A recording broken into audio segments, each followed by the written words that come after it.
sorry, on October 1st.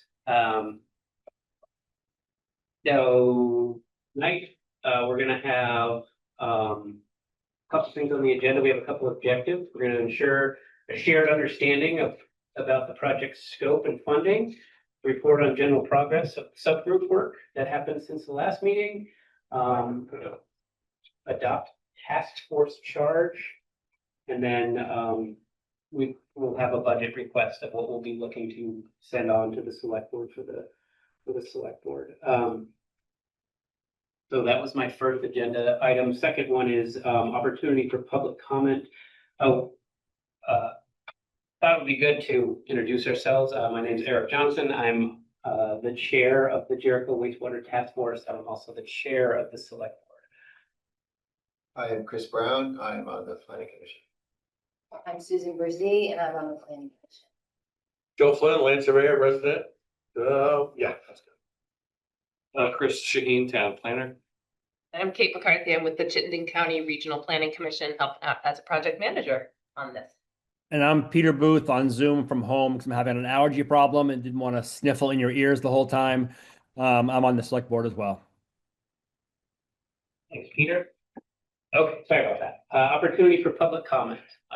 There's one person in the room and nobody on Zoom that is not part of the committee. So do you have any comments, sir? I'm glad you asked. Thanks.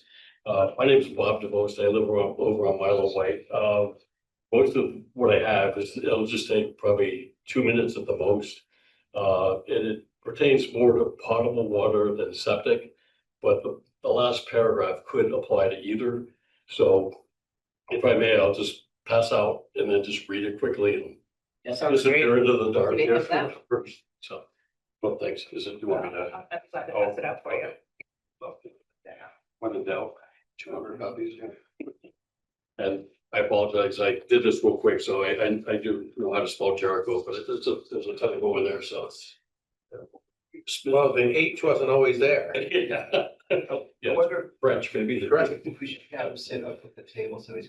Mike. Oh, yeah, do you wanna sit up at that table? sir? Oh, Yeah, we started out with that H. it'll be really quick. They ate the bird. Right. Really quick here, again, just noting that the final paragraph could apply to potable or septic or whatever. I did squeeze in something else at the top at the last minute, considering a potable water pipeline to a highway garage versus the unlined water well now in use or whatever, but that's a discussion for another day probably or whatever. So just really brief. My name is Robert Bob DeVost and I live on Milo Way Road. I am a member of the Jericho Heights Water Co-op that serves 16 homes on Ayers Drive and Milo Way Road. Note that I am a member of the Water Co-op, but I am not a board member. Our Jericho Heights Water Co-op faces past and new mandates from the state of Vermont that could potentially exceed what some of us homeowners now pay in property and educational taxes. In brief, along with other mandates, our aging water holding tank and other elements need inspection and worst case replacement. Because part of this water holding tank is underground, this presents several costly engineering challenges. This also means water must be held in a temporary tank to provide water to our homes. There is more, but I'll digress at this point.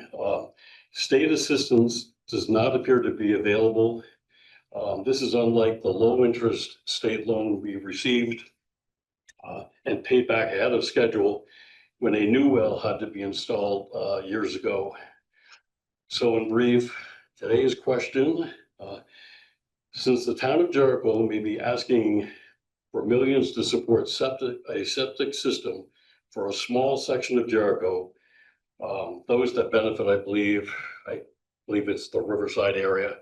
And since Jericho has no water or septic infrastructure, just a draft question, under extreme circumstances and under strict guidelines and supervision, will the town of Jericho consider adding to the town budget a set amount of money from perhaps or increase the town rainy day fund, a provision under a emergency neighborhood fund to help with possibly both grants and 0 to 1% interest, whatever is reasonable, to individual homes and water entities that may face extreme financial hardship with the water infrastructure they now have, and then to comply and make it fully functional under full regulatory compliance. So I mean, that's briefly it. I know you're more geared toward septic, and I understand that, but I just want to get this in there because there is, although they're potable, septic are completely different. I just think it's something you folks have to be aware of, and it has to be addressed. I know the pattern in Jericho is basically, you know, it's my well, I'm on 10 acres or whatever the case may be. It's not the town's problem. Everybody should handle their own system, if you will. And I understand that I point of view, but in this case, we've lost water before, and it's been several weeks. And again, the town wasn't obligated. We didn't ask anything. You know, but in this case, it runs the extreme. They could dig up the system and then just say, which is the holding tank, essentially the bare bones of the system was way back in 1965. So they could dig it up at great expense to us, and then find, guess what? This system's going to last, maybe either it's going to fail right now, we're going to not allow it, or you're going to have to spend, you know, God knows what to replace it. And in the meantime, you have to get water in there. So that's pretty much it. I don't want to keep you. I know you've got other agenda items, but Thanks for your comments, Bob. Appreciate it. thank you. I appreciate the time. And we appreciate your support on the wastewater project. Okay. Thank you. Go Red Sox. That's right, isn't it? ESPN. Oh, I do. Welcome to the wastewater. Yeah. No. No, ESPN. Okay. It's like we may have another member of the public. There is one more member of the public. Is there any more public to be heard? Anything about things specifically that are not on the agenda, I guess is the way we're running this one. No? Okay. Next is approved minutes from the September 3rd meeting. I guess I'm not convinced that I saw them, if I was supposed to. Did they get sent? They did. Okay. I saw them. The only thing I noted is that I don't think Tom was there and it listed as being there. Wasn't that the last meeting? Wasn't he not there? Or am I mistaken? Yeah, he wasn't there. He wasn't at the last, he was not at the last meeting. Right, it just lists that he was there, so. Okay. Fix that. Do I have a motion to approve the minutes as amended? I move that the minutes be approved as amended. I'll second it. All those in favor say aye. Aye. Next is project recap, sequence and timing. I think we have some slides to go over that have been prepared by Chris and Kate. You want to do this or do you want me to do this? I can go through this one. Okay. Yeah. So. Oh. Why don't Now you that do I've asked you that, I wonder if I can do it up. No, please do it. Yeah. Well, and I can cue it up too, Yes. a little bit. Yeah. So Better. we talked at the last meeting. And we knew that coming up, the select board will be asked to make a decision to approve the PER and the loan for the PER. And got a little confused about what we had already committed to in the past at previous meetings, when those meetings happened. And really about what about the loan had already been committed to. So these two have done a ton of work to uncover the sequence of all the major milestones. This isn't an exhaustive list that she's gonna go over, but most of the major milestones, when they have them, what we agreed to, what's coming. So I think this is gonna be really, it's gonna provide a lot of clarity, specifically to like me and Peter, who have to kind of then go in front of the select board and likely a larger audience and explain what we're asking for, because it is the select board to sign off and approve it. So Go ahead. Yeah, great. The upcoming select board meeting where board members will be asked to sign the loan contract is one major motivation. We also know as we got together and started working in our subgroups and at other task force meetings, we had some pretty basic questions that we all needed answered in order to be, confident in our roles as spokespeople for this project and to really wrap our heads around what actually needs to be done and when. So that was the other motivation for putting together this project recap. Serves double duty. So what Chris and I are gonna do, we'll tag team it, is kind of go over select board actions to date.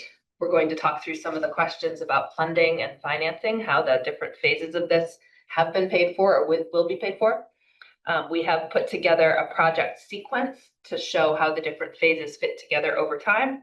And we can also then answer questions.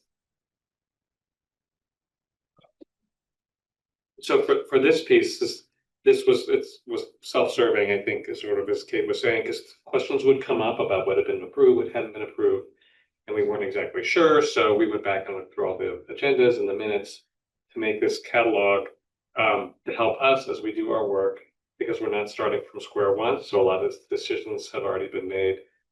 This was super helpful in us going back and refining, like, what is the charge of the task force? Going back to the meeting where the task force was created, reading the minutes of that, seeing what was discussed. There were questions about what had happened with the loan, CWSRF loan, whether or not we had approved it or not, going back in the minutes, seeing exactly what had happened with that. So this is not just for staff, but also as task force members, as if something comes up that you want to refresh your memory. This is a guide. We have what was sent out in the packet. Some of them have time marks with them for certain subjects, so it's a little easier to go back to a meeting. You don't have to listen to the whole thing. You can go exactly like, well, where was the budget discussed? Where was this was discussed? So it's a little easier for us as a task force. Yes. And whatever I missed, Oh, Kate will fill in. no, I'm glad you said, there's a Word version of this that was sent out with your meeting materials. And I believe that also includes links to the individual meetings, but yeah. I could talk a little bit about sort of the chunks of work represented here, unless you were going to do that. Go ahead. Okay. This is a recap, but I think it's important anyway. 2023 was the year of the feasibility study that, based on town plan goals, based on what people need for health and safety and affordability in their homes, the town decided to look into water and wastewater needs in the different villages. That was during 2023, with public meetings in 2024. In early 2025 is when the final feasibility study was presented to the select board. And at that point, as happens with a feasibility study, there was a preferred alternative, something that came together as having the best kind of environmental and community, meeting environmental, community, and other goals, as well as financial goals. The preferred alternative was a wastewater system in Riverside Underhill area. And so in February of 25, the select board received that report, agreed that they wanted to pursue further investigation of that preferred alternative, and the preliminary engineering report is the way to do that. So they voted to update the contract with a consultant to do a preliminary engineering report. The select board also agreed that it was really important to take a phased approach to whatever could get developed in Riverside for a couple of reasons. One, that it could be more cost effective to do that, but it's also a way to make sure to capture any development that may be happening there and not lose opportunities. Kind of go step by step and integrate opportunities as they came along. By April 2025, the wastewater task force, the esteemed wastewater task force, was established, and the select board approved the draft engineering services agreement for the PER. That's basically the scope of work or contract to have the consultant do the PER, contingent on receiving state clean water state revolving fund dollars. Okay. Any questions about that? Anything you feel like is missing here from the story? Is SOW scope of work in February Yes. 6th? Yes, Okay. we can undo that acronym. No, that's okay, as long as Eric or I need to know what that is. Well, But I have a question, and, again, it's centered around the 410 meeting. Based on what you sent out, Kate, I've got select board votes approves amending the D&K owner engineering agreement to include work on PER contingent on receiving funds for CWRSF. So explain, I guess I'm unsure of, are we already in contract with D&K or are we still waiting to finalize this? we are in contract with them. We chose them as our vendor partner to do the PER and to apply for the loan. Like if for some reason they put together this loan and they don't get it, my understanding is that's like an escape clause, but they are the ones that we picked. And the first step is to Okay, apply for that loan. okay. So we're under contract with them. Yeah. Period. So this is the consultant that we're moving forward to. Yeah. All right. So I guess my question is this on this, and I don't know if Kate can answer this or Chris, but we have a scope of services and what they're gonna do, and their Excel spreadsheet is very well detailed on, allocations for hours. I guess my question is this, though, and it's pretty straightforward. We do test pits at the middle school and they don't yield favorable results. What happens to the scope of work in the PER, who's kind of primarily centered around this? What happens to it? Is it a renegotiation on another site? How does that change move? Well, what I became educated about, I think, between last meeting and this meeting is, while that is a large favorable site, it's not the only site. Okay. Good. The other thing that we learned is that in this scope of work, they're not digging test pits at the middle school. They're digging test pits elsewhere. And they're going to combine the results of that with the previous Hamlin test pits. Almost, almost. Yeah. That's what I understood. Okay, I can further clarify. So there are existing test pits at the middle school that are out there as data. There will be additional test pits at 3 parts in the middle school property. And then there is another site recommended for test pits, which is the Mills Riverside Park. We have not gotten permission yet from the nonprofit that manages the park, but that's the next step.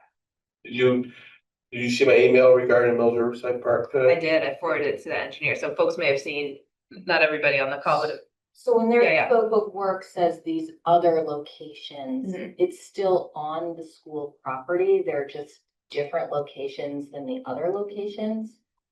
Yeah, my understanding, and I don't Sorry understand for the the confusion. rationale, but because of the phased approach that the select board asked for, they needed to do additional testing of additional sites because of that approach. And I don't understand why, but that was what was driving Actually, additional sites. I'm really happy to hear that. Again, because it was kind of my understanding that we're putting all of our eggs in the basket. And, typically from the real world of engineering is, you try to limit how much effort you put towards something until, you have a certainty. It's like you have a project budget and you may say, here's the budget, but we're not gonna spend much of that budget till we find out something's gonna work here. So having other opportunities on, just besides this one area is definitely better. Okay, that makes me feel a lot better. My recollection, Chris, and this is, was a math teacher, not an engineer, but when I remember looking at the maps of the Riverside portion from the original feasibility study, and there was the big chunk at the middle school, but there were also some pockets around the area that were also like suitable soils, I think. And I think that when we began to scale back and say, oh, let's do a phased approach, they may be saying, oh, we may not need that huge spot in the middle school. If we're doing just a smaller chunk, these other smaller areas may be just as good as the middle school or be viable alternatives to the middle school if we need them. And that might be why they're saying now, with a more phased approach, we want to look more closely at these smaller areas. That's hypothetical or just my guessing. And I guess in defense of Du Bois and King with the amount that they're proposing, because there's so many variables, they're trying to cover every aspect, which again comfortably reinforces, that larger number. Because again, there's a lot of variables out there, so they're trying to predict costs for a bunch of situations. If you end up one system here, 2,000 feet away is another system. Who are you serving? Or you have pump stations? How are you getting in? How are you connecting all this? Are we gonna need easements and so on? So, okay, that's really good to know. So you said we are under contract with Du Bois and King, but one of the attachments that we received was a Du Bois and King scope of work, and it was a red line. There were items indicated like that these were these were what the amendments were. Are those amendments incorporated into what was signed? Because I misunderstood that they were in the process of modifying. So the red line was, it's not a red line anymore. It exists. All those changes have been accepted into the final document. The word, I there's think, like a real document. I think the actual PER gets more clarified at this next step, right, with the loan application and, right, I think that.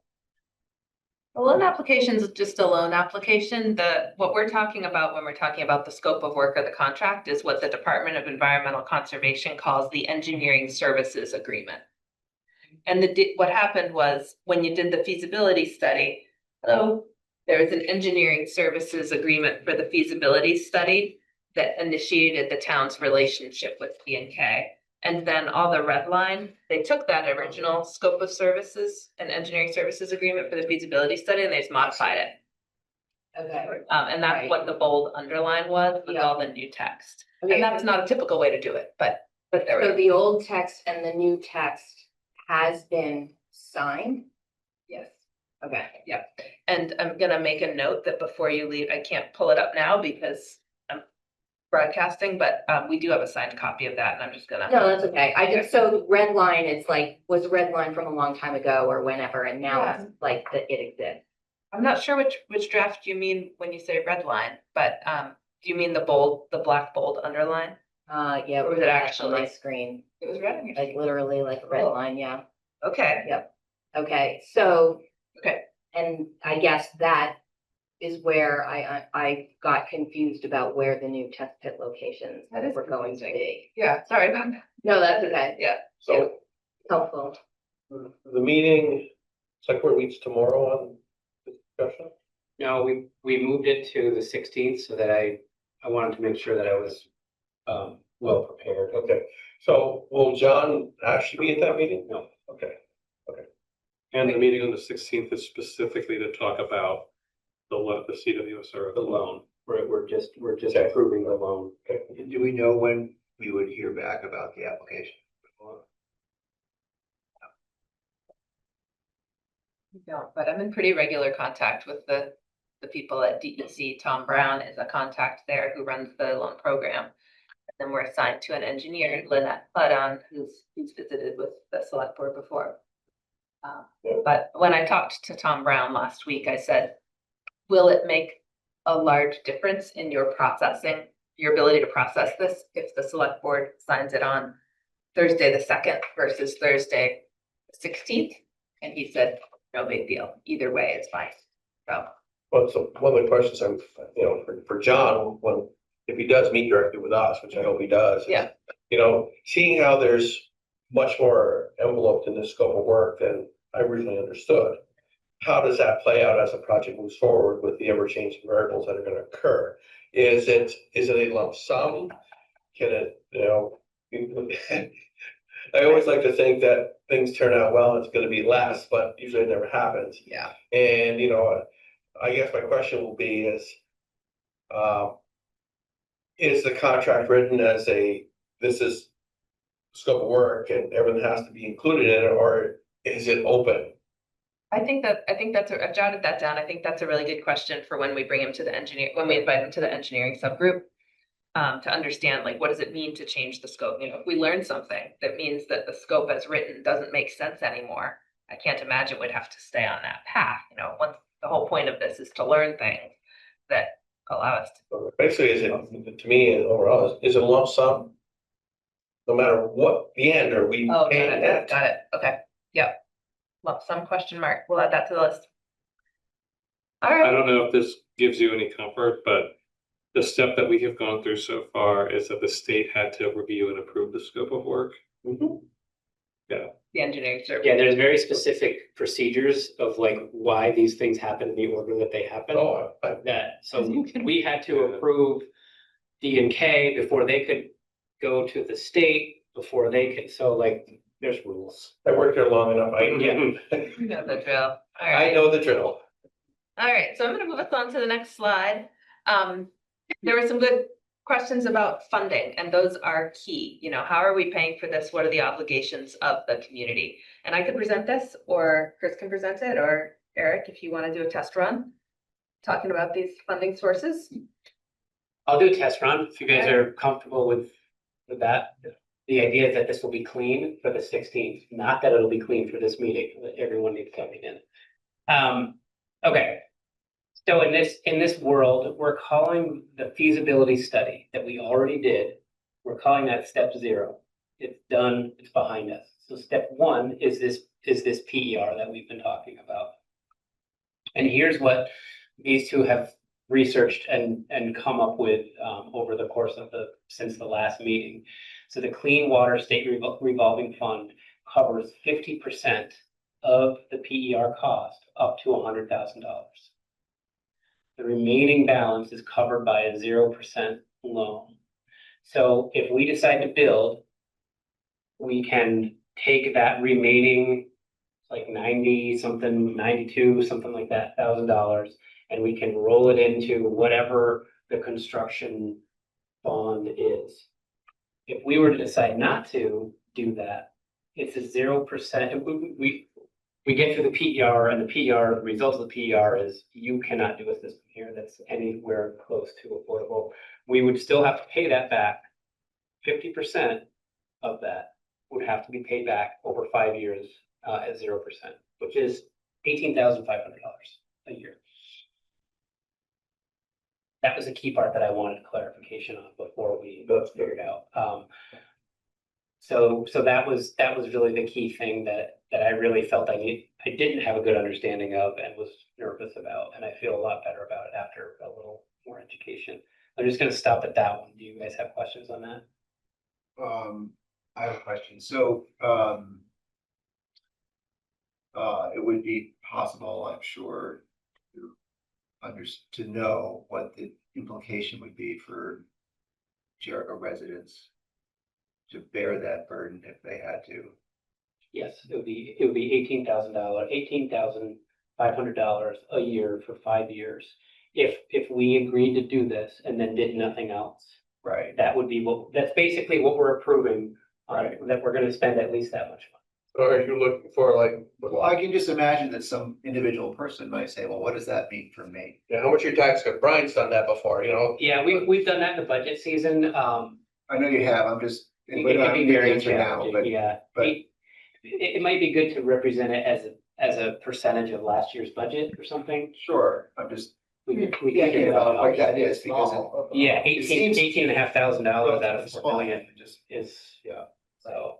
I think it's a Yeah. good idea to have that information ready, but I also like giving feedback to my student, Eric, I wouldn't pause right there at the end of step 1. You're just going through the funding process and here's how it all works. I wouldn't sort of say, and if it doesn't work out, it's going to cost us $18,000 a year for the next 5 years. Let's stop and process that. I would just sort of talk it through, like, here's how it works. Half it gets covered by the Clean Water Revolving Fund. The rest we'll be on the hook for, but if we're on the hook for, we're going to roll it into the bond.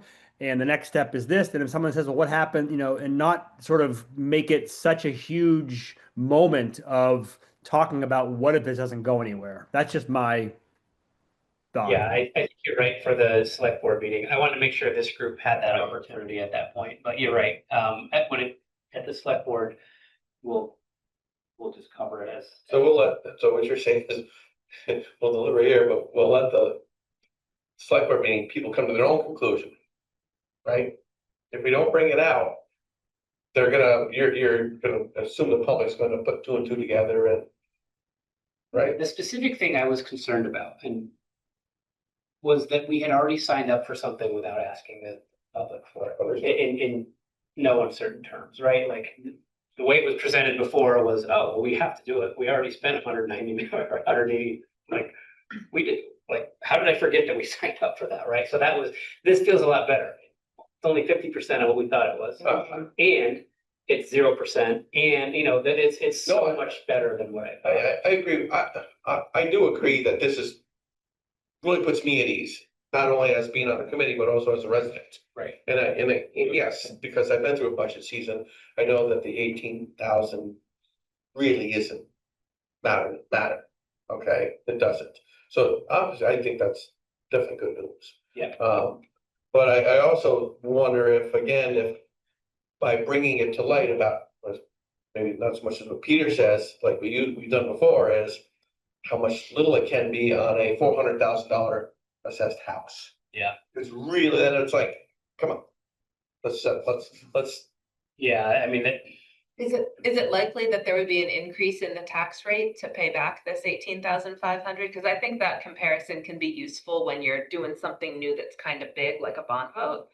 But if it's yeah. paying back a loan that's That less than size is so negligible that, Right, and we have the 100,000 from this year that might not be fully spent, and if that can be rolled forward, we might already have the cash right, that we're gonna need. To pay right. this It feels like too small. I get already what you're allocated. saying because I really like that. Like, what does it mean to me? I think that's for bigger type things. I think it is. But it wouldn't hurt, it wouldn't hurt to have that number in your back pocket. This is gonna be $1.10 per $100,000 evaluation. For your $500,000 house, it's gonna be about $5 a year or whatever it is, but not to talk about it, but just to have that ready. If someone's like, wait, these are our taxes, you're spending our money irresponsibly, to have that number to sort of just calm the room down. I like the metric of percent of last year's budget.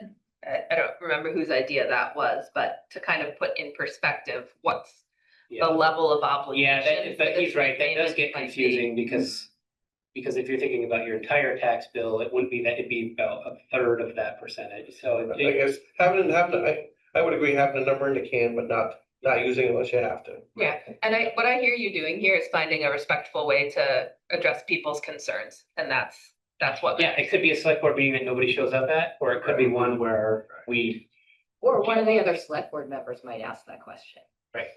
Because they wanna do the due diligence as well. true. And you're gonna look really smart when you have. Right, you're gonna be like, it's Yeah. .007 What did you ask? pennies. Oh, let me just do some quick math. That'll be $48 for you. Yeah. I have one more yeah. question. So is, at the end of the PER, and this may be a question for the engineers, but will we know if the system can be done? At the end of the PER, my understanding is we will have a good idea of what the final design might look like and what our costs might be. But we would, what I'm asking is, would we know for sure that it would work there, so that if we then move to a bond vote, we would be, I think so. okay. I think you would know, so see the three bullets up, let me finish through my bullets. So that's Can I step. jump in before you go into your third bullet? Mhm. Just want to be clear there, when it says the Clean Water State Revolving Fund covers 50% of the PER cost. What that means is they're giving us what they call a subsidy. It's a grant. So half of the PER cost up to 100,000 is covered by a grant. The rest is a loan. I think you kind of said that, but I just wanted to use the word grant because Yeah, that's that's useful. really clear. Yeah. Yep, and then, Rephrased. and so then step 2 is the final design. And so that's the engineering design. But yeah, at the end of step 1, we'll have a cost. But step 2 is an additional engineering fee. It is. So what I want to know, what I imagine somebody might want to know is, if we're gonna then commit to another chunk of money to the engineer, do we know for sure that it's gonna work? So, At the end of the PER, will we know? yeah, I So- think not to interrupt, Chris, but from our side, you know, the engineering side, we're going through the planning, DRVs, meetings and so on. If we receive what we term as preliminary review, preliminary approval, to us, those are 90% plans and you can almost construct from them. Okay. So, you know, from the way we look at it, we cover everything. Now we just have the details to. Yeah. The PER will not get to 90%. Yes, as Justin said, it might just be permitting, you know. And Joe, maybe you know this, but I'm assuming that the feasibility study was done to let us know that, yes, it can be done. The preliminary engineering gets in the weeds to figure out like the mechanics and. But I don't think, Is that right, if Joe? we're still doing test bits, that suggests to me that we don't know for sure. We don't have permission. We don't have permission yet, so already we're done not there. Some test pits, these are additional test pits based on the different approach that the select board has requested. By the end of the PER, you should have a fair degree of certainty that it is a feasible project. Otherwise, you wouldn't be moving to final design. Preliminary engineering is preliminary design. Final design is what gets you to 60%, then 90%, then 100. So we won't get as far as 90% in the PER. So The design, the level of design required for permitting comes from the final design. So, again, another question for John will be is, you know, is there just a rough cost of the additional for final? And included in that is, all right, at the end of preliminary also, will we start to approach a rough idea on costs to construct? The PER will include something called an opinion of probable cost. And what I consider that a preliminary estimate. I would say the preliminary engineering gets you a preliminary estimate, and that gets refined further and further through final design. The other thing that's going to happen as we go along is that inflation will continue and the cost of materials will rise. And the final design process is going to be folding those factors in as they go too. So I would say, yeah, we're going to get an estimate at the end of the PER, but we should hold it lightly. So the reason I asked that too is if you're looking at this from approvable at the town level cost wise, it's nice to know that here's some rough numbers and start to get a handle on it before we finally say, do it. With the final is, all right, this is a rough cost. How much are we gonna get, you know, in grants? How much are we gonna have to look for a bond and so on? Because again, if the support starts to wane at the end of that, do we make the next step? Yeah, so that's a really good point, and something we're all gonna have to puzzle through together is that the very important question of how much does it cost is gonna depend on the funding stack, it's gonna depend on the moment in Right. history, is gonna depend on Subcommittees. on you, on the subcommittees. It's going to be fluid, no pun intended. And that's gonna be really frustrating for us and for others as well. So we're just gonna have to figure out the best ways to communicate about that, given that the funding stack is not known until it's known. And does the select board imagine that prior to, let's say the PER goes through and all goes, looks well, and we want to proceed with step 2, would you imagine the select board would, prior to signing that contract, ask the town about that? For step 2. When you say ask the town, do you mean? So like he's saying, like, let's say step 2 costs us $500,000. Would we go ask the town? When you say ask, do you mean a bond vote? When you're saying ask Well, the town? I don't know if it would be a bond vote or if it would just be, I don't know what the mechanism, what the process would be, but I guess I'm trying to think about how we would roll this out to the town and at one point along the way, are we, because, you know, step 1 is not a huge amount of money, as we just said, and 50% of it is covered, and but, you know, as the numbers get bigger and bigger, at what point do we? Well, bring is that to the step town? 2 bigger? Yes.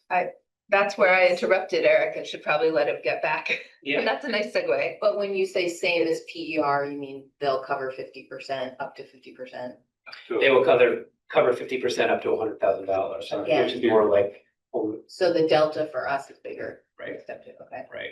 Yeah, so I think final design, I think you had said guessing between 400 and 500,000. So we would have, so Let's say 300 to 500,000 to keep it a squishy range while 3 we to learn, 5. but. And so 100 of that would be CWS RF again. So when we look at the budget request for FY 27, we are gonna wanna be thinking about the timing of final design. I think that's Final coming. design is Yeah. gonna be, I think we're We're gonna getting, I think keep we're going. getting to that. right, Yeah, okay, let's look at that in the next slide after. Yeah. Okay. Eric. And then construction, which that's the big one, and that's, the funding is federal, state, local bonds, grants, all those things that we have to figure out. I think that's all we really needed to talk to on this slide, right? Is there anything in those next 2 bullets that you wanted to talk about? No, I think we can cover it in the next slide. I did want to go back to Chris Brown's point about like the town. And this is something that I thought myself about, and like, I don't know what I think yet, but in terms of the timing of when we go to a bond vote and when we sign the contract and move forward with final design, like, I don't think we know the right sequence for that. And if we want to go forward with design before we know that the funding's, that if the town approves it, the funding. What I've learned recently with some outreach, I spent some time in Waitsfield actually last week, and talking with those folks who are doing a system and succeeding so far. Going to bond vote around 60% final design or 90% final design can be a good target. So you get underway with the final design and then the bond vote is away. So the town is committed to the $300,000 or $400,000 final design before going public. Is the final Or, I don't know. design also a 5-year term, or is it longer? It's bigger. It might be longer because it's bigger. The answer we got today from Tom Brown at the Clean Water State Revolving Fund is that the PER loan, if it needed to be paid back, would be 5-year term because it's under $100,000. He didn't give us the brackets for the others. And I think one of the case studies that the interns looked at, I think it might have been Montgomery, that waited to do the design after they did the bond vote, and there were some issues associated. Like, they didn't move forward with design, they did the bond vote later and something happened. Yeah, Shall I? Okay. So it's a sort of complicated and nuanced process. Yep.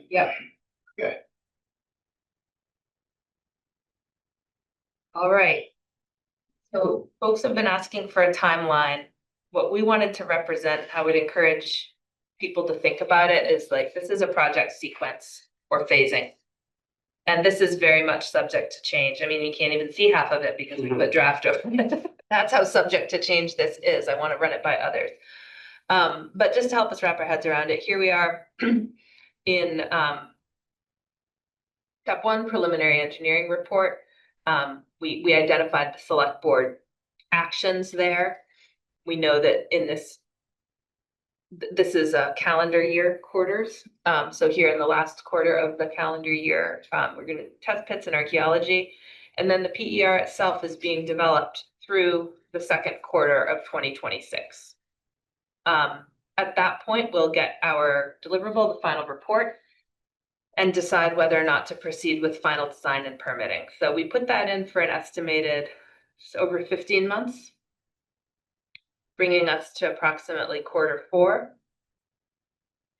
I think based on what I've learned in the last week, I need to maybe move this bond vote options row down into step 2 and maybe even move at a red star in November of 2027. Is there going to be a vote?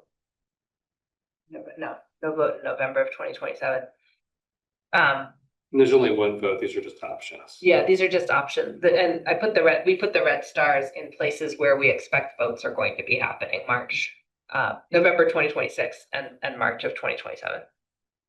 And then beyond that is construction, which takes more than 3/4, but we ran out of space. Would you, what minimum amount would you typically do a bond for? That's a good question. I don't know.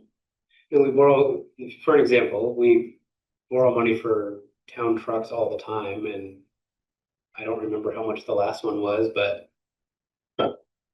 600,000, something like that, and those are 5-year, so those are not bond votes. I mean, I guess what I'm wondering is if assuming the PER goes fine, at what point would there ever be a reason that we did not proceed? The reason for me not to proceed is if the PER comes back and says it's gonna be $40 million to do this. Well, I would, Okay, but I it's would, not, as a select, they've already done it. right, opinion of so, public cost. right, you were looking for an example of where it wouldn't, I mean, that would be a scenario. Well, I guess what I'm thinking is that we're kind of already committed. I think we need to be careful about telling the town that we're already committed to I go know, forward but- no matter what. For example, this $22 million was their estimate, right? If, let's say, we find out that none of that is available through any other things, and the taxpayers are on the hook for 100% of it. But we're not I'm a doing hard that no. full amount anyway. We're doing a phased approach. Right. True. Issues with securing easements for certain properties too, and a few areas might drop off. Yeah. Is that part of that's part of the PER? The PER is, That's legal though. part of Yeah, it, so that's, yeah. yeah. so- Easements are more final design, but part of PER is talking with prospective users to understand demand, to understand failing septics that really need it. There was some of that done in the feasibility study, more of that will be done in the It PER. just strikes me that through the PER, it's not a big chunk of money. Doesn't really matter necessarily what happens. But beyond the PER, into the final design, You're starting to it get starts to money. get into more money, and at Yeah. a certain point, I would feel like, do we really want to spend that money if we're not sure if we're gonna proceed with this? Right. And what is that point? And I think we should think about. I would resonate that, seeing how the rough cost would, 350, 400,000 for the final design. That's a big chunk of change. We better be awful certain if we're gonna invest that much more, that this is gonna go. I guess the way I look at it, and I'm not much of a planner, especially far out. It seems to me like the PER, like this is really good to have so that we can talk people through what might happen. I just don't trust plans that well. It seems like we're at the PER phase. We need to do the PER. It's much cheaper than literally 50% of what I thought it was going to cost. We have to do the PER. And I expect that PER is going to answer so many questions that we have right now, including how much the phase 1 approach design is that final design. I don't even know the answer to this question. Is that final design phase that we talked about, is that for the whole thing, or is that for the phased approach? I don't even know that, right? Like, I feel like this PER is gonna answer a lot of these questions. I don't, I was gonna say, I don't disagree that we need to do the PER. I have no argument with I think that we are all committed to. Yes, And but again, as, honestly, Kate, it made me jump a little bit, that cost for the final, it just did. And I think you saw a look on my face too. But, again, because of that high number, just having a certainty that it is a viable before we go with the next step. I think the public's gonna wanna know that. I think we'll have that, because the only thing, I expect. Okay. yeah, That'll PER make is gonna tell us that. I assume Du Bois and King isn't gonna go, it's probably isn't gonna work, but we'd like another 500 grand to Yeah. final design to Yeah. make sure of it. Yeah. They're not gonna do that. So that's something, as we've talked about this, you made a really good point, Eric, that the PE, there's a lot we don't know. And there's a lot we want to know before we commit to final design. So we're gonna be sitting with that uncertainty for a little bit. And that's, another thing that this task force can kind of model to neighbors and community members is, yeah, there's some things we don't know. We expect to know them around this time. And we're gonna take that into account and make a good decision about what comes next. So, yeah, there's You uncertainty. get a cost benefit analysis type out of a PER, like this part makes sense, this one doesn't. I'm not sure. We got a little bit of that in the feasibility study, so I'm not. Come to that conclusion, get that. I think so. I think so, yeah. I guess from my standpoint, being on the committee and a resident too, is I need to take the final design value, just stick it in the back of my head, I think so. leave it alone for a while. For a while. Yeah. Just deal with it in front of me first. Yeah. And that's so hard because we want to know the path. We're all really excited about this. We see the potential of it. We want to know the path and that we'll be on it. But first things Honestly, first. I don't know if we want to let that number out. That's fine. I mean, we're talking about it Fine. now. This is right.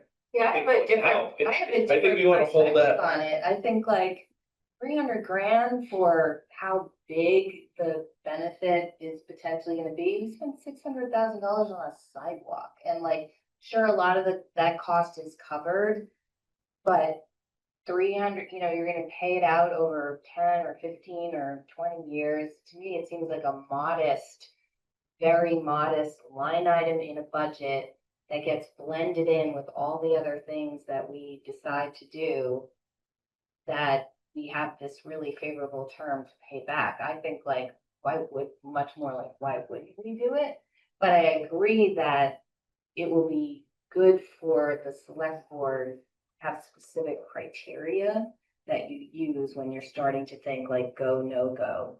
And that decision feels very well documented and very well supported, like with data, with analysis, with judgment, with risk taking, all those different components, and maybe building that up a little bit over time, over a couple of different meetings to, as Chris says, build the public record. Yep. Like, this is why we decided to go forward, so that then when we're in the middle of construction, we have a table like what you showed at the very beginning of this meeting, like, well, we did the PER and this is what we learned and this is what it told us, and therefore This gave us confidence here. Right. Which moved us to Right. this vote, We had which gave us this connection numbers and all these right, things. we had these questions, but we also looked at the risk of doing nothing. Sure, that's a great point. There's the cost of doing something and there is the cost of doing nothing. And in between, and one way you might consider the final design cost is that's an investment in keeping options open and knowing what's possible, even if that's not acted on. So, That's true. want to do a time check? Yeah, Take the keep moving. Sorry, Oh, you need to be better at the time stuff. we'll get. I hate stopping good discussions. No, and this Yeah, is so this is much more important. meaty than our first meeting, Yeah, because you guys brought so much good. Oh, we need to get information. Justin's intro. Oh, yeah.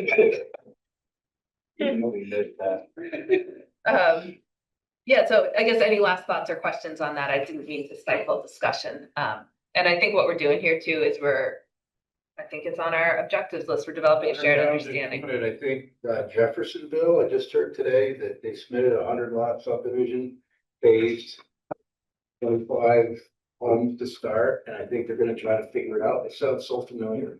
Wow. I don't know any more details other than I talked to state engineer and they said they just had it. So Oh, see any articles on that? Send them around. That sounds Really nice having sent to give it though. I got an inside scoop on All right. things. Don't spread any rumors then. Not a rumor. All right, We can correct it later. all right.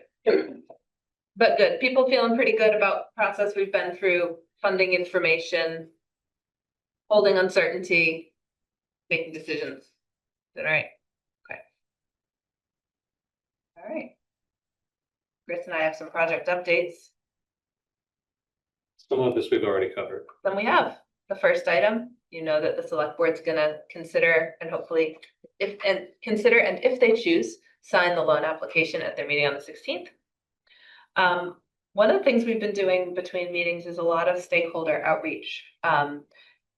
Even if there's nothing certain to share yet, to say, hey, this is the town of Jericho is working on this PER. This is what's happened so far. This is our expected timeline. What are you working on? What is on your mind? Do you have any questions for us about this? And some of the stakeholders are the Mount Mansfield Union Unified School District, from whom we got permission to do test pits. Ethan Allen Firing Range, key property owners, and the town of Underhill, which is the second to last bullet point there. We have a meeting set up with the town administrator coming up. I've been talking with the planning person as well, Larry Lewack. So that outreach is important and that will be continuous, because it's just important to have those relationships and connections with different stakeholders. DCRPC and town staff worked with Dubois and King on a survey that will go out to potential users of the system, and that's information that gets folded in the preliminary engineering report. It's not a commitment, it's just information. I mentioned coordination with Underhill. And then this last one, we got a little ribbon there and everything. So each year the state puts together something called the intended use plan, which lays out how they're going to divvy up various federal and state funding sources across towns and projects. And that shifts a little how they do that every year, depending on what the legislature's priorities are, what the federal priorities are for funding. So they do their best. One of the things that they do is they look ahead. They've just put out the fiscal year 26 intended use plan, but they're also peeking around the corner to state fiscal year 2027.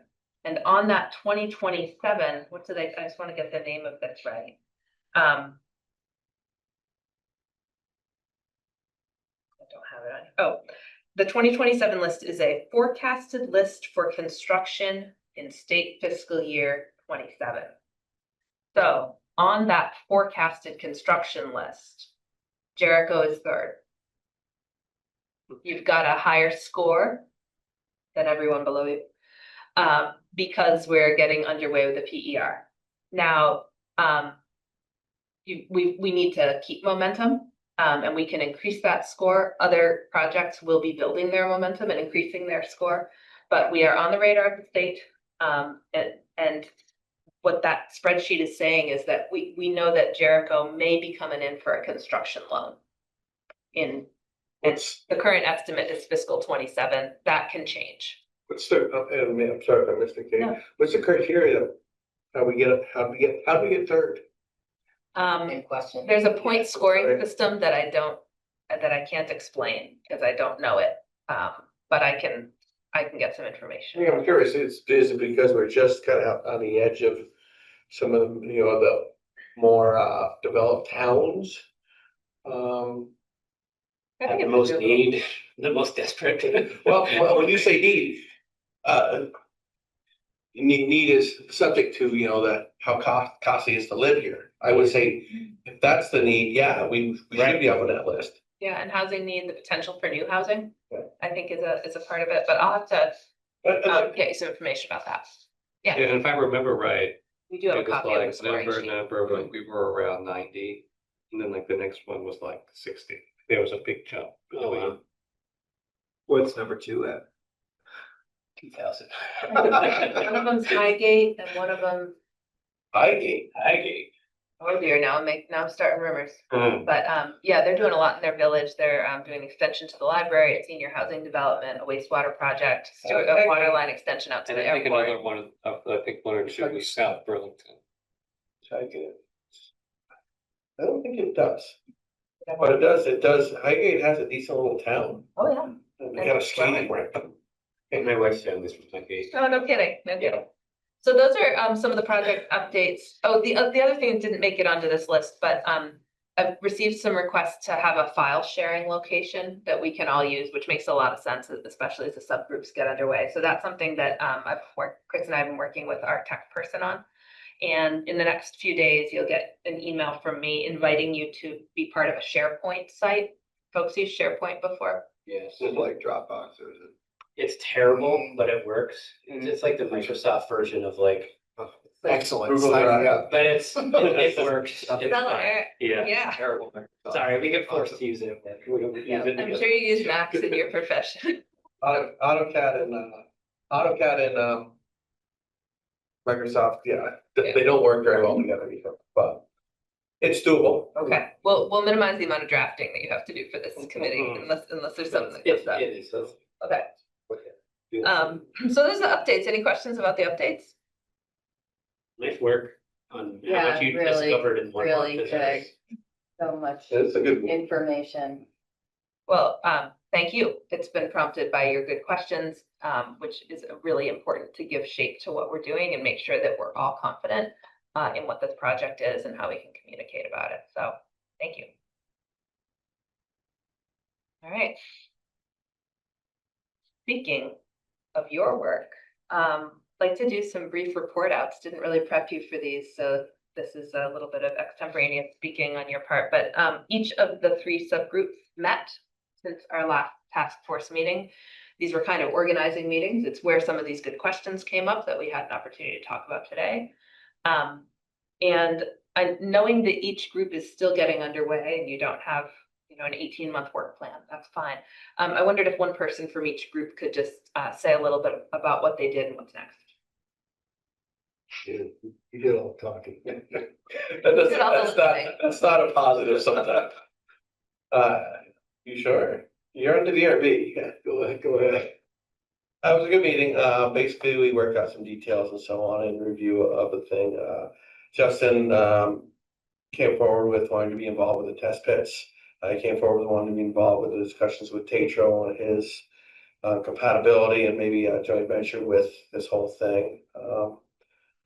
Other than that, it was an hour meeting.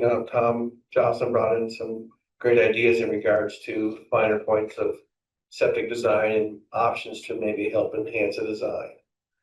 So We basically discussed the prospect of witnessing their work as it progresses. Just kind of in the background, not telling them how to do it, but, I'm not gonna tell them how to do test pits. I just kind of want to see what we're paying for. And then Yeah, be able to report back from my perspective instead of theirs. That'd be great. yeah, I mean, that's good for like, you gotta imagine the angry or maybe angry is exaggeration, a concerned citizen, like, yeah, we were there. This committee was part of it, so I put this committee together. yeah, actually, it's a good point that, Well, Tom's an incredible resource. I wish he can't be here right now, but it is nice to know, you can tell the public too, that, there is pretty good representation across the board of every facet that's going on. It's not like we're just saying, here's a bunch of money, do this. but we're taxpayers too. Right, That's what I mean. That's where I like what she said about, what is it, the price to pay for not doing anything. And I'm, as a taxpayer, I think it's incumbent on us to do something. So, yeah, we're doing that, PR, and then we can go. Thanks for that update. Maybe one thing I would add is that the engineering group hopes to invite John Ashley from Du Bois and King to maybe even the next meeting to work through some of those details and understand the phasing and the sub meeting or this meeting? subgroup meeting. And again, the stuff that came out today was very helpful. It'll probably make that meeting a little shorter. Yeah. So we'll set that today, so. All right, how about the finance and funding group? I mean, I feel like everything that I talked about in that first slide is really all I have to add there, right? I was personally imagining how the conversation would go in front of the select board. I didn't understand what we'd already signed up for compared to what wasn't, what we thought we signed up for. Went back and watched some select board meetings, which helped me clarify it, and then tonight's little pre-discussion and then this discussion helped. So I mean, I think that was, we cover anything else? Did we talk about the 3 sort of like? That's, that different conversation. We didn't talk about that. Okay. When you talk to the LCT. Kate and I had a great meeting with Bonnie from VLCT, super helpful. Some of the interesting things I took away from that were, it's really important for us all to remember that this is a long process, it's a marathon, and we need to guard against staff turnover and burnout and figure out a way to see this through despite those possible eventualities, because it's a real thing. It takes a long time to do this. And she's also mentioned that when deadlines were missed, it was almost always due to the town's side of the issue and not the consultant side, whatever the consultant was. And so it's really incumbent on us to stay focused. She also mentioned a question about who would be paying for the system. And if we wanted to consider, I mentioned this at the last planning commission meeting, zoning amendments to require new users through zoning to connect to the system if the system is in place. And I think if that was the case, it may be something we want to get on for it sooner than later. So that's a philosophical thing for the town to think about is if the system is there, who's required to use it? And That's a good point. I just assumed that anything built around there that could connect would have to connect, but I didn't really think about how you. Yeah, and then the question also is if someone's already there, is it optional for them or is it required? Yeah, I think that's one thing Bonnie laid out for us in a very eye-opening way is that a project like this, we're here to talk about wastewater in Riverside and the PER, and that can put some narrow scope on our eyeballs. We can get really technical and focus just on the engineering. But Bonnie reminded us, and Josh Schwartz from Waitsfield also reminded me of this, that this is a community development project. And so in addition to the engineering is just one slice of it, we've also got the outreach and communication. We've also got the policy development and ordinance development that go into deciding how the community wants to operate the system and bring people into it. So yes, engineering and maintenance and policy, operation, communication, community development opportunities. So kind of a more three-dimensional look at the whole thing. So with what you said, Chris, I have and Justin, I guess, maybe have quite a point on this. If we go with these community systems and we're looking to zoning regs, are we going to have to be clear in zoning regs that certain, let's say we have a commercial area or a small business, isn't there certain businesses we can't have connect to these? So Because their use is too high. Yeah, So a restaurant could wipe out 50 homes. Whatever. So that's what I mean. If we look at this, those are great points, Chris, to bring it up to, zoning, but, if we get closer to the end game here, probably want to have to address that. Yep. If Yeah, we're gonna make people gonna be- connect, it might also just be for connection for residential. No, but I also want to know, again, Or limited business, like a or I don't know, hairdresser, but, Flow lines. yeah, actually, yes. Design flow. if we're doing a phased approach, have we already decided what the initial phase would be? And I still think it's a good question is what should the initial phase be and what's the most return on the initial investment? And this is Susan's Is point. it big enough? I Yeah. still think and as you're meeting with the engineers soon, maybe that could be part of that discussion is. Yeah, we'll jot that down. There's the, When John did the community presentations during the feasibility study, he talked about the ordinances and he gave some examples about how the town can handle it. And it seemed like there were sort of 3 or 4 very definite structures that you choose from, and he was pretty familiar with them.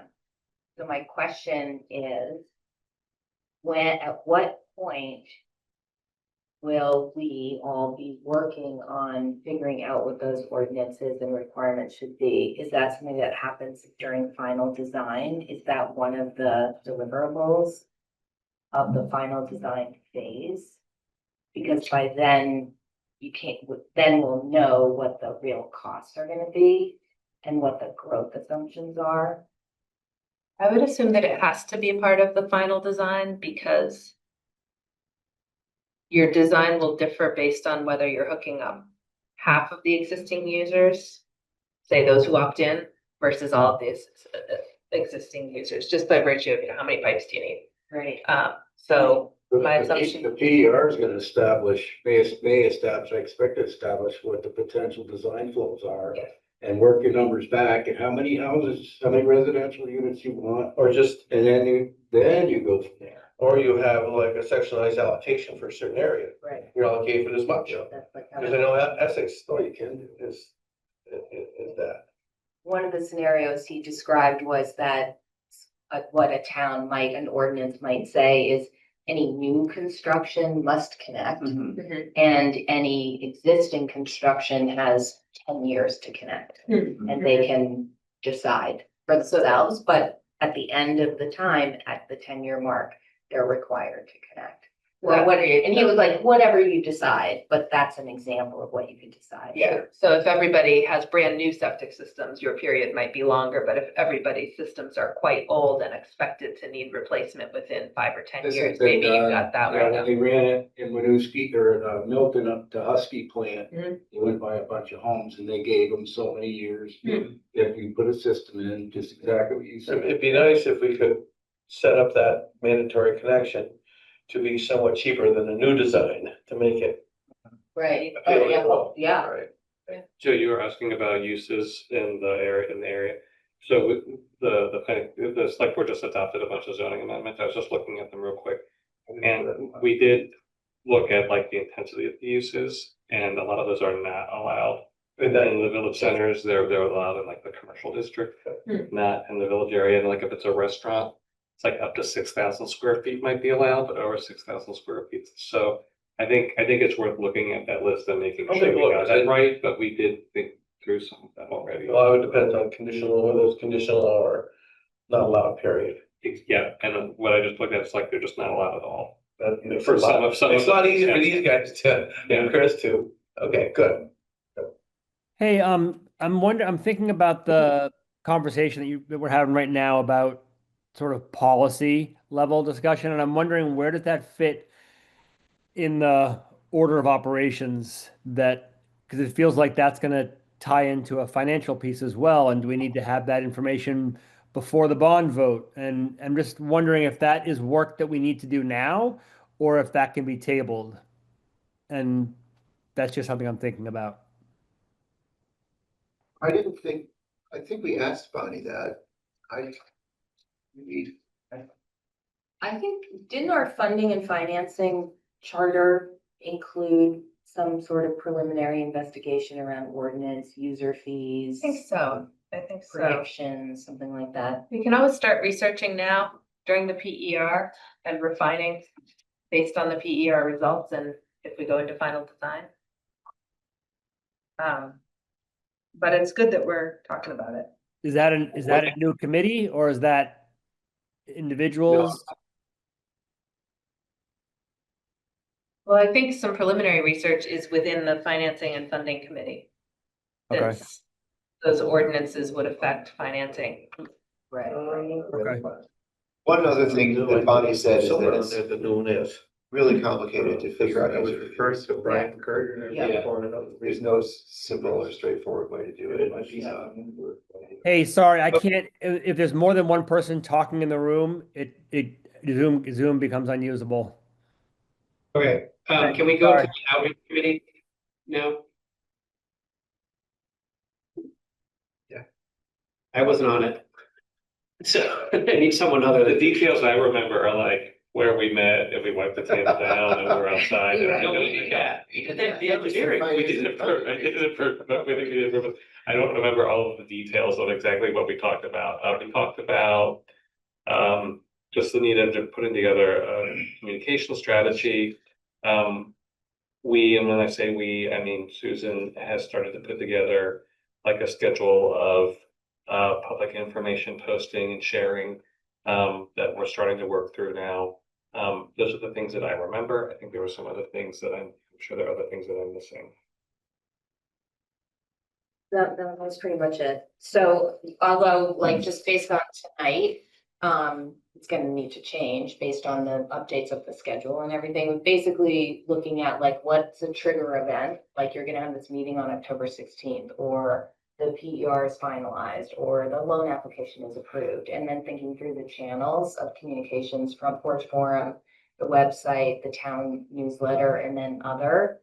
And thinking that you would be the primary, you, Eric, would be the primary communicator on at least Front Porch Forum, and the same message would be carried through those different channels. And we were thinking approximately twice a month, and wondered if that felt good for you.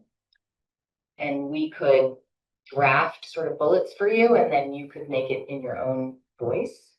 Just that the bullets would be clearly tied to like the events and what the messages are that we're trying to get across. At different phases of the project, so that. Yeah, absolutely. Right. So my question would be, when would you want the first one to be? When would you want to start? If your meeting is on October 16th, so you'll publish an agenda for that meeting, but this would be kind of a different tenor than that. Yeah. So I guess it does make sense to get one out before the 16th. So that's probably next week. I would do it between the two select board meetings, so Thursday-ish of next week. Okay. That means we're gonna want to have a one pager. That summarizes some of the what, why, when, how, Yeah. basic questions. We won't have a website up by next week. But So we thought, didn't we think we could maybe use the flyer that as a starting point that they used at the farmer's market? Yes. So we're not starting from scratch. okay, And I also wondered about the table that you presented at the beginning of the meeting that had the different, everything that's been done already, and potentially having that on the website. Simplifying it with key decisions. Yeah. Yeah. So that if somebody looks at Front Porch Forum and they're like, good, don't care. And then, or if somebody else looks at it and goes, oh, I really want to know more, then the website would have a lot more information. But that would still be in layers, high executive summary, click here for more detail, all the way through. and I understand the website's in a transitional stage. We'll have to use what we have until the new website is available. I think this group should think about whether there should be a standalone website that's not a Town of Jericho, but a jerichowastewater.com or whatever URL is available. So to give the project some identity. I don't know much about that stuff, but Jericho's getting a new website. We are. Got used to this one.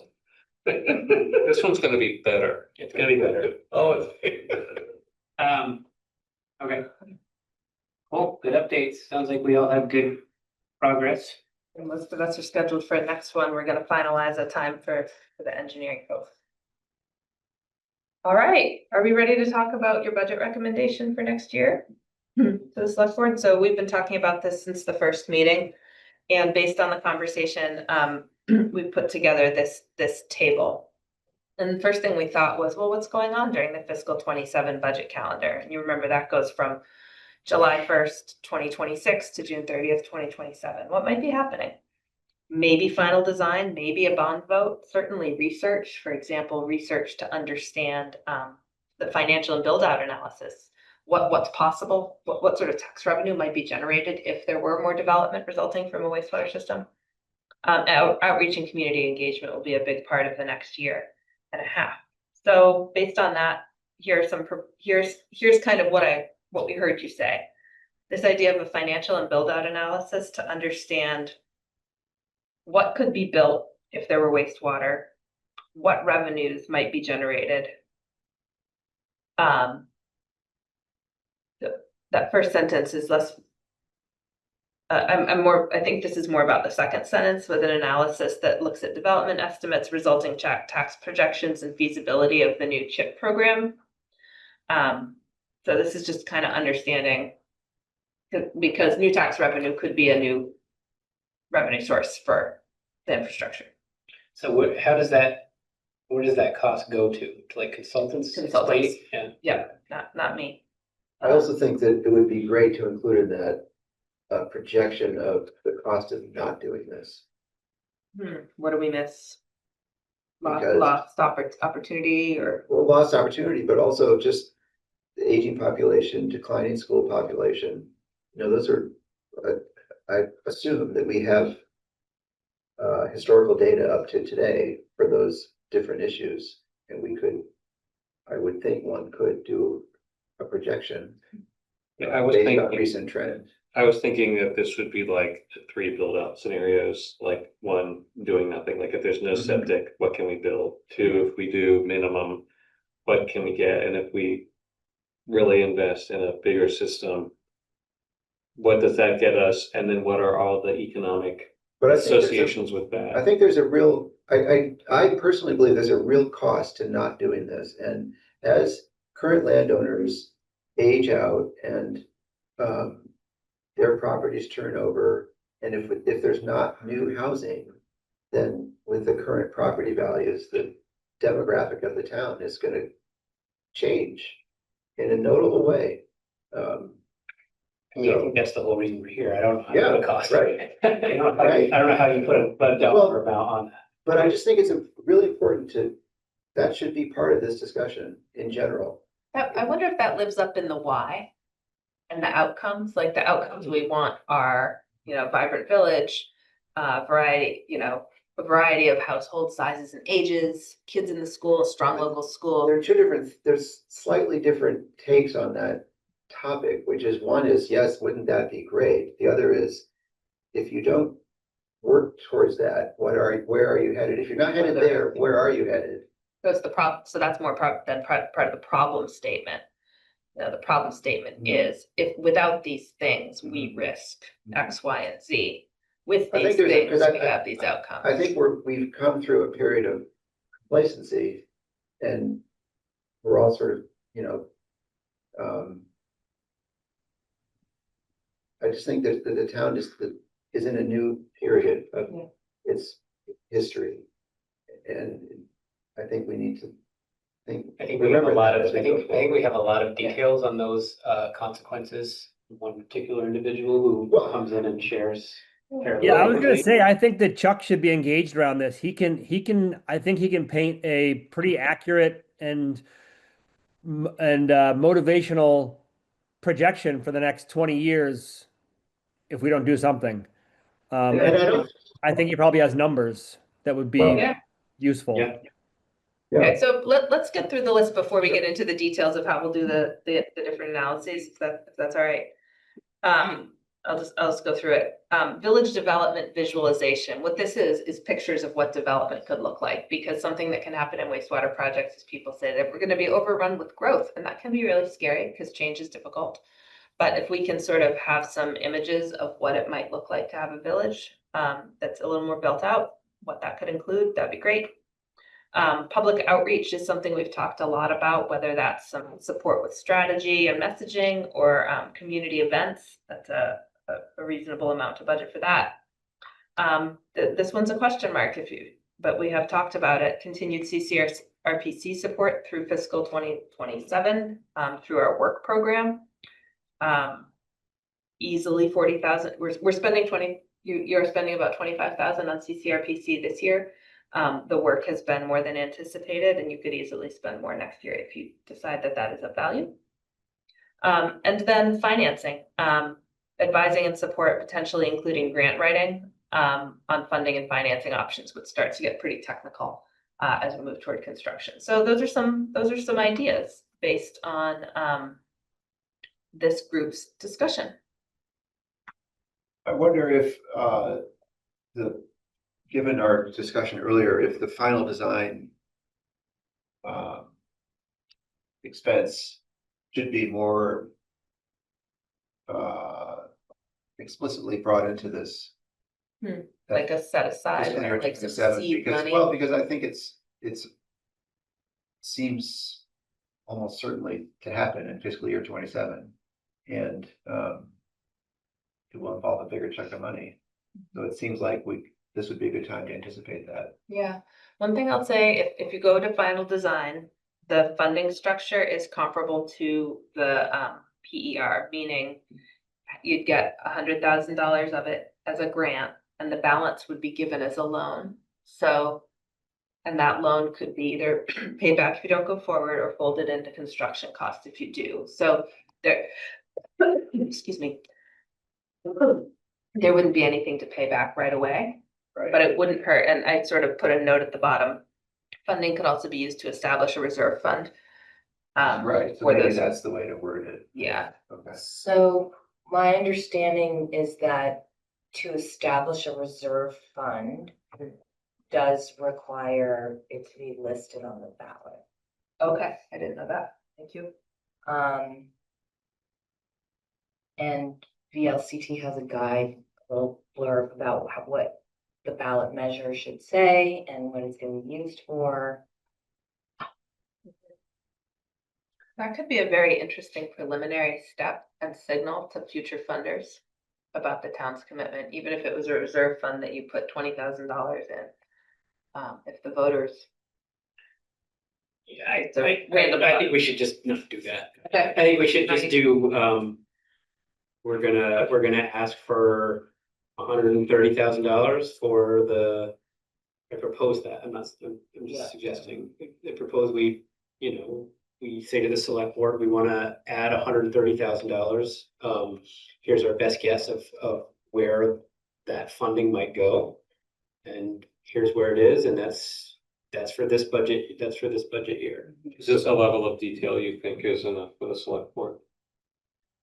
Almost too much, No, really? because, Yeah. because people will drill into.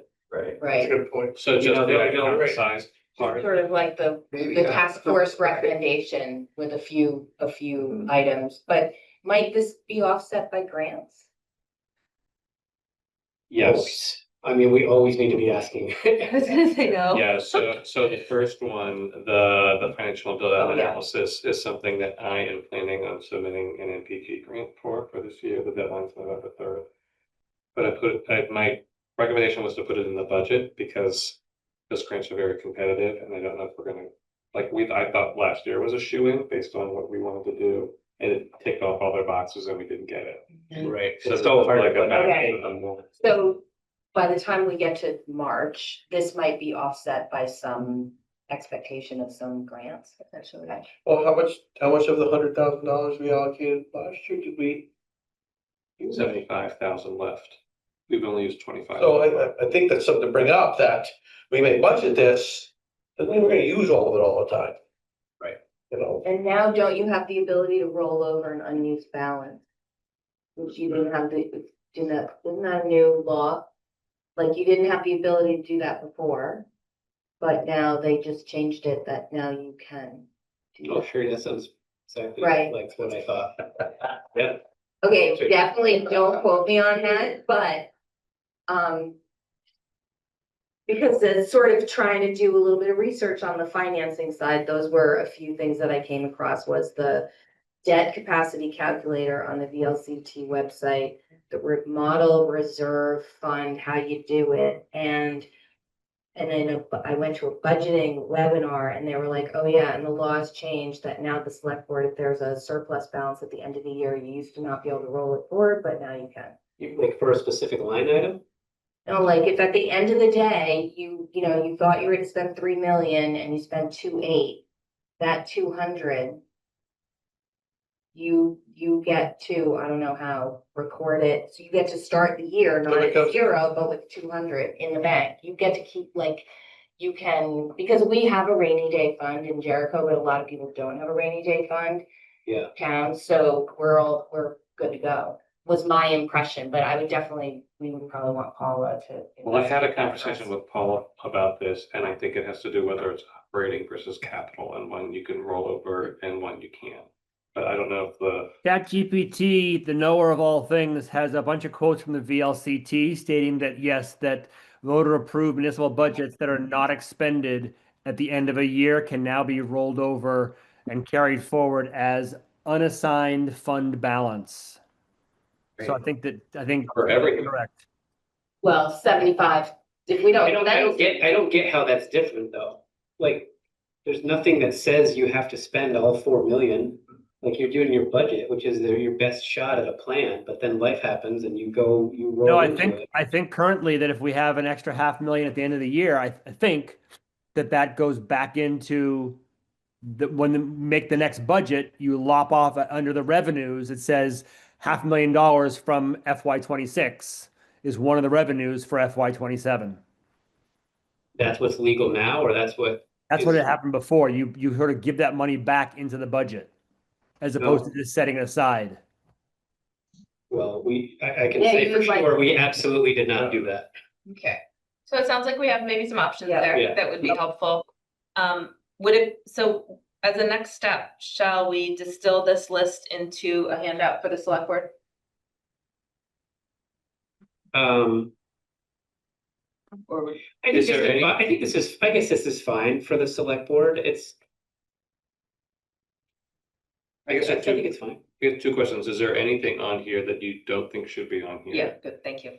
And is there anything not on here that you think we should include? Is $20,000 for financing, is that paying someone to write grants? Yeah, And advise us on funding sources that we might not know about. And maybe ordinances, I potentially. added that on my page. Yeah, And I my think that- question is that enough? Because aren't there don't people have entire jobs where they write grants and that's their job? So is $20,000 enough for this? But You you're could just hire- writing one. you could hire someone on a contract basis Okay. to do grant applications, or I don't know if the town is contemplating bringing someone on to do grants and project management. That would be another way a town might approach that. Okay. And the $40,000 is, to be blunt, is you, Kate? Yeah, Okay. Yeah. So and that's, I insisted that go. Kate didn't want to. Kate was reluctant to put it in, and I said we had to. So no, if it wasn't there, I'd be asking why isn't it there? Yeah, No, we need project management. yeah. Yeah, I mean, that's, and not to be self-serving, but I think we could spend 50,000 on that. I think I could spend a quarter of my time or 30% of my time. yeah, I think we need as much of it as we can Yeah. get. I don't know that 10 grand on an image. I don't know what the going rate for an Those are the image. those are the two things I was wondering about, was the visualization for $10,000 and the public outreach. What is this making copies? What is this a PR firm? 10,000 for the visualization would be some sort of, a rendering, someone who's a designer or an architect who can kind of take what's in the zoning and draw a picture of what that would look like. and I assume that is plural. That is not Yeah. one. It's like Yeah, Great images, yeah. And maybe that goes with the scenarios. I was wondering if the visualization task, since it's a small dollar amount, Mhm. could be part of the first task build out analysis.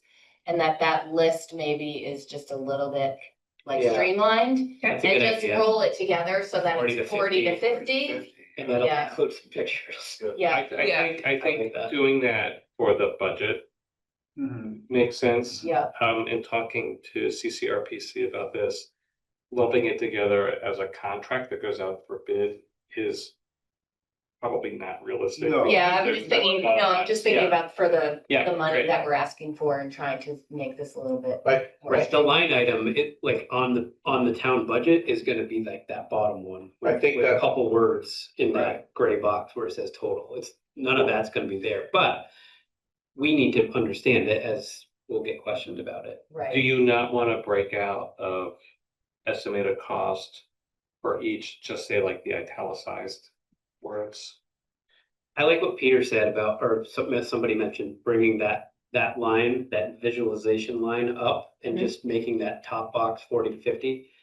Do that. But what I'm saying is, But then the rest look fine. but the top line in what gets sent to the select board says financial and build out analysis / visualizations, 30 to 50,000. right. 40 to 50. For 40 to 50,000, like that is what you think is good for the select board. Yeah, I would just leave visualization out. Yeah, And we'll just expect that we Oh, get some wonky. sort of. right, a visualization to me is just an element of a build out analysis. It's a visual element compared to a spreadsheet That element. works. for me. Sure. I don't think, I get a little worried when I see these values placed, because, from managing projects myself is, if it's one lump sum and this one came in over, this one came in under, we can take and switch. I just don't wanna see us locked into, let's say we end up with a great situation and, the financial build out, whatever, comes in at 20, But the visualization, God, well, it comes out at 15, well, we can't do that. Oh, So, this is ballpark to try and get No, what I'm us to saying that is- bottom number. I like the idea of just having one lump sum Okay, and saying, these are the items that will, this is the cost to facilitate these. The exact allocation, Right, gonna wait and see. right. But the But select if- board, but the select board is gonna want more information than that. The select board is gonna need to know what's your 125 going to. And for the Right. budget and the actual presentation to the voters, it's gonna be, like Sure. Eric said, the word total and a couple descriptive words next to that for that one Perfect. amount. But the select board needs to know what's the the money select going to. board to approve it. Yes. So, right, so we want to be able to say, So we only got 2 a year. yeah, Yeah, it's looking more than just us putting our hand out. right, Yeah. exactly. okay. Well, So, yeah, I like this for here. And then when Okay. it's time for budget review time for the select board, we won't have all that on So- display, but we'll have it in our. So I guess for Chris and Kate, again, if it's a lump sum, we can play with those values, right? Doesn't mean we're locked in. Yeah. Okay. That's what I think, yeah. Okay. Would you like to give us a deadline by which the select board, that this should go to the select board? I would ask Paul well- for that. Well, let me phrase that a little differently. Okay. Is there a comfort level enough with this that we can go forward and pull together something as we've described and get it to Paula as soon as we can? Because the feedback we've gotten from Paula is the sooner she gets it, the better. Yeah, I can tell you, I feel as a select board member, just pretending that's my only thing is the budget. I feel a lot better with 130 than I did with, I was thinking over 200. So yeah, I feel pretty good about this ask. It seems like it's enough that it gets us what we need with the other things that. It's not much higher than last year. Right. We're underway. So I guess what I'd like to do is to pull that together and at least run it past you as chair of the task force, just to take a look at it before we submit it to Paula. Okay. Can I say two quick things? One, it's only a little bit more than last year, but last year it didn't affect the budget because we took the $100,000 from our little, just extra money in your checkbook kind of money. So this is going to be a $125,000 increase in the budget this year, even though it's only a little more than last year. So it is going to stand out in that way. That's one thing to note. And the other is the public outreach, I think, is a PR firm, which the select board was reticent about. When I gave the report out from the messaging subgroup, I mentioned that, and they weren't thrilled with the idea of bringing in a PR firm, which I'm also not totally on board with, or I'm kind of have mixed feelings about it. It might be needed to do this effectively, but I think it's not a great look. So I just wanted to name that as something that probably will be asked about at the select board level. Yeah, Yeah, I don't like We- the idea of a PR firm. we didn't know what public outreach would include exactly. It could be postcards and stamps, which add up. It could be food for community events. It could be, there's a PR firm on the one hand, and then on the other hand, there might be someone who's really good at writing who could help us develop our messaging and do a little graphic design.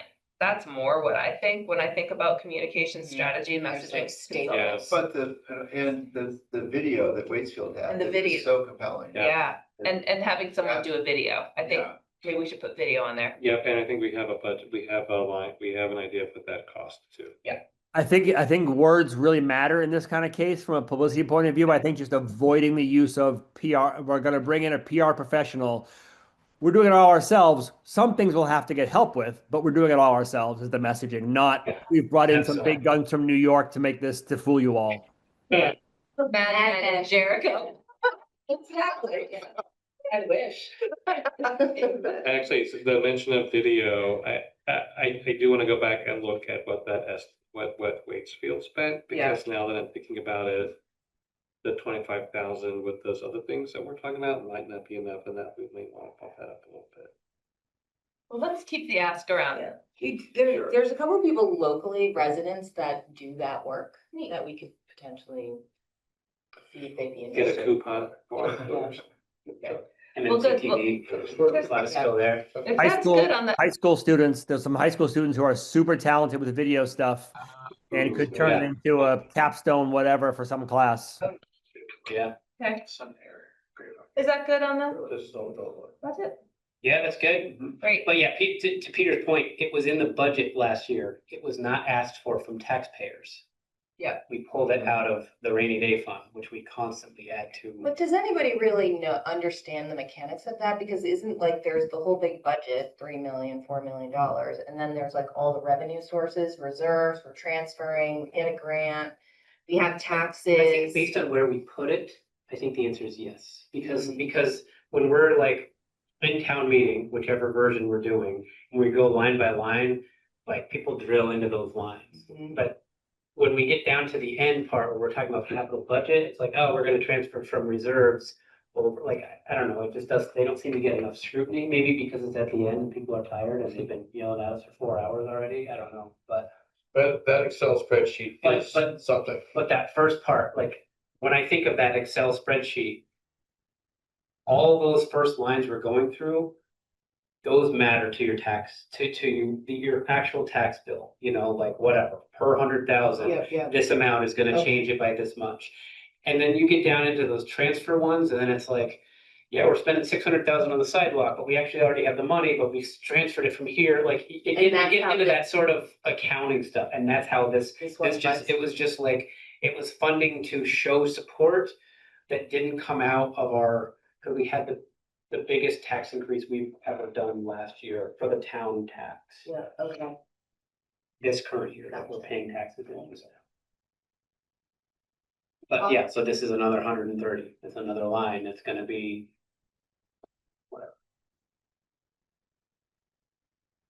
So hopefully we get a 30,000 go at it. No, All right, let's adopt the task force charge, shall we? So we started brainstorming about a task force charge at our first meeting. This is now our third meeting.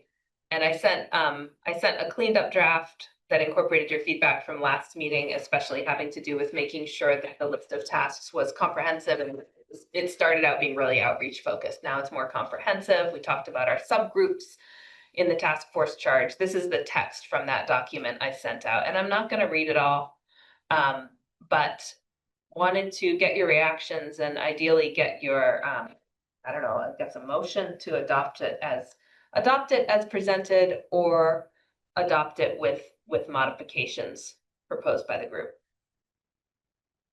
And again, the way we're going to use this, we're going to put it on the website. We're going to let people know what we're doing. This is something that can be brought back to the select board to demonstrate how their creation of this committee has, task force has unfolded, and also confirm that it's what they want. So yeah, thoughts and reactions.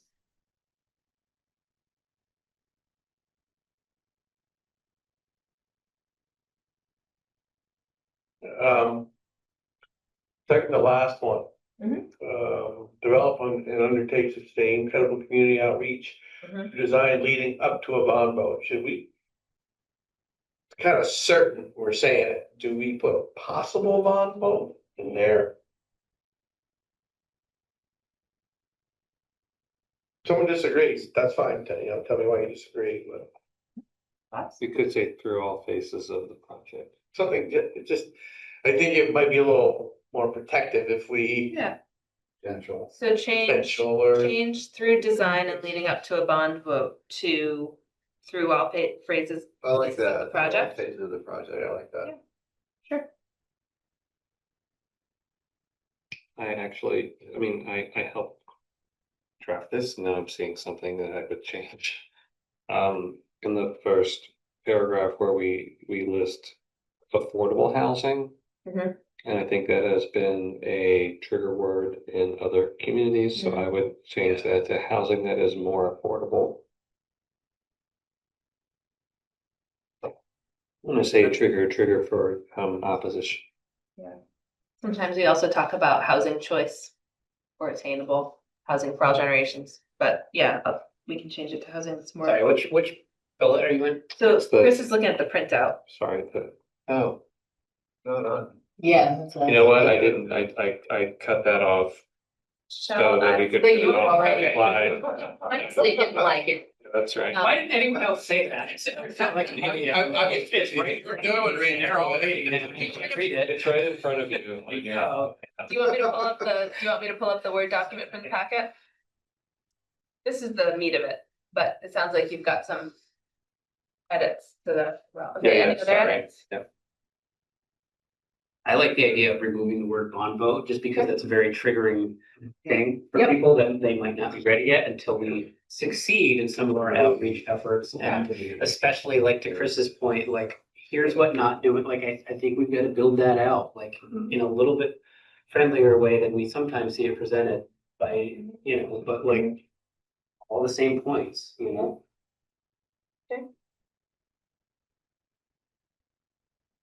Would the task force like to adopt this charge as amended through this discussion?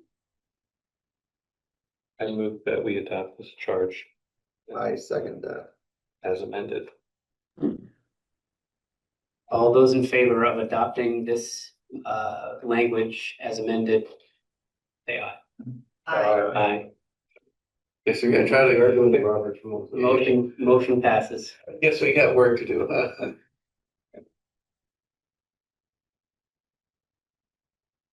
Yep. It's official, the task force has tasks. Christine made the motion, Chris Brown second. For people looking back through on that. What was that discussion that Chuck had about Robert's rules and everything? About how we're not required. We don't do real Roberts. No, I know this, so it's just informal. Yeah. Kind of, yeah, okay, sure. Especially as a task force, I think there's different, Yeah, just keeping track of everybody's yeah. feelings about. Yeah, there's no obligation from like VLCT or the state to do it that way. It's more like, these are suggested ways that you adopt it, so that you have a clear thing. This was proposed, this was seconded, then this was voted on. It just makes it for like people doing like the legal. Yeah, give some formality to it. Yeah. Yeah. Some markers of decision points. It makes me feel important as a chair too, which I think is really. This is all about. Right. He's a few. Validating yourself. Yes. So few chances, Women, I don't get it there, so. Okay, thanks for incorporating all of our, Chris, and all of our discussion into the. That was good discussion. So our next meeting is scheduled for November 5th. Chris and I were looking at our calendars and realizing that we're both going to be in Portland, Maine, November 3rd to the 5th. We could keep this meeting and get back in time. We could also consider whether there's an alternative meeting date that would work. Off the top of our initial question was, does November 13th work for folks, or does that conflict with a select board meeting? It does not. I mean, it does not conflict. I'm not saying it doesn't work. Okay. The select board is the 6th and the 20th. Was that the second date I gave you? Because I know the date we first looked at, there was a potential Right. DRB meeting, and I can't remember if it was that date or another one. I think the 12th was the one we were looking at Okay. previously. DRB is Wednesdays, right? Yeah, Oh, that's right. I was trying to keep it on a Wednesday. right. Yeah. And then- So the 13th is a Thursday. So I have a meeting from 6 to 7:30, so I could meet earlier or later or miss it. Oh, and we can look at other dates too. But Just that would throw out that first date. Okay, so 13th is not ideal. Okay. Does a time during the day work for everyone? No, okay. And November 6th is the select board meeting. Yeah, And November 3rd is a planning commission meeting. that's a Monday. Oh, I'm sorry, No, November 4th. November 4th, yeah, November 4th. yeah. Okay, And then, Here. huh, What's Monday, who meets on Monday, like Monday the 3rd? So I assume they're both still in Portland. Yeah, we won't be here. Oh, sorry. Monday the 10th. How about the following Monday, the 10th? Yeah. Um, I'm gonna stop sharing so I can look at my calendar. so the Trails Committee meets that day, and they would potentially have the room reserved, but they don't meet until 7. So I don't know if we could potentially meet earlier, like 5:30 to 7. We're talking about November 10th. okay.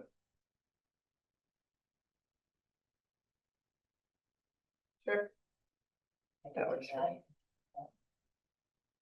So the proposal is for November 10th, Yeah, 5 to 7. the 11th is Veterans Day, so if anyone's gonna be out of town for a long weekend, just think about that. I think we. My husband's gonna be out of town, so So I'm drinks getting a after- lot of drinks work, after the I'm meeting. getting a lot of work done that week. So are we settled on the 10th at 5:30 or 5? But Should we allow for 2 hours just in case? I think, Do it at 5? I think we should. Yeah, Okay. I wanna confirm that the room's not booked on that day. Then Okay. 5, we doing 5 or? 5 o'clock. Let's all pencil in On the 10th. November 10th from 5 to 7. And then related to this, Chris, when you're confirming that it's available, could you also ask Paula? She has our standing Wednesday meetings starting at 7 in Google Calendar. If she could change, I'm not the organizer, so I can't change it, but if she could change it to 6:30 so it's accurate, that would be helpful to me. Okay,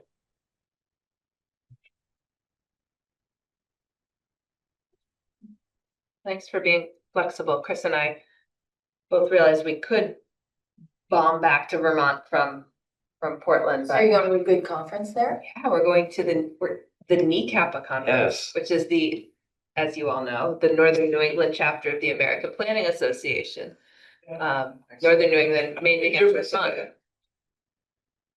See you there. But it's gonna be in Portland. They'll have some tours, lot of sessions on housing in rural places. So it's always a good time.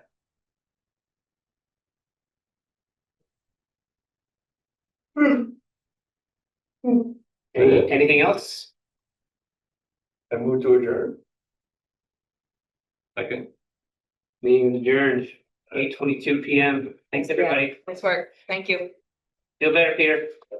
Thank you. Good night, everybody. Yeah, Good night. bye. Last night.